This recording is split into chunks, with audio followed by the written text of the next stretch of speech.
పర్యావరణ హితమైన ఇథనాల్ మిశ్రమ పెట్రోల్ వాడకాన్ని ప్రోత్సహించేందుకు కేంద్ర ప్రభుత్వం కీలక నిర్ణయం తీసుకుంది. E22, E25, E27, E30 petrol వేరియంట్లపై excise సుంకాన్ని మినహాయించింది. ఈ మేరకు కేంద్ర ఆర్థిక శాఖ నోటిఫికేషన్ జారీ చేసింది.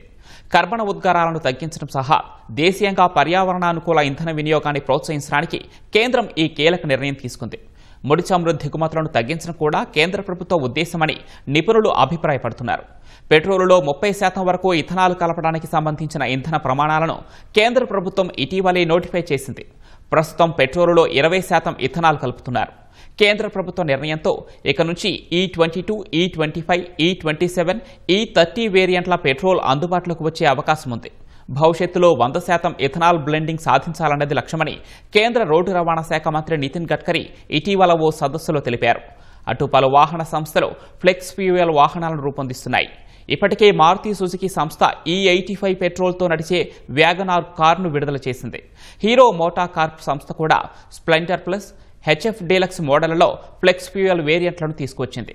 డీజిల్లో 15% ఐసోబుటనాల్ను కలపాలని ప్రభుత్వం యోచిస్తోంది.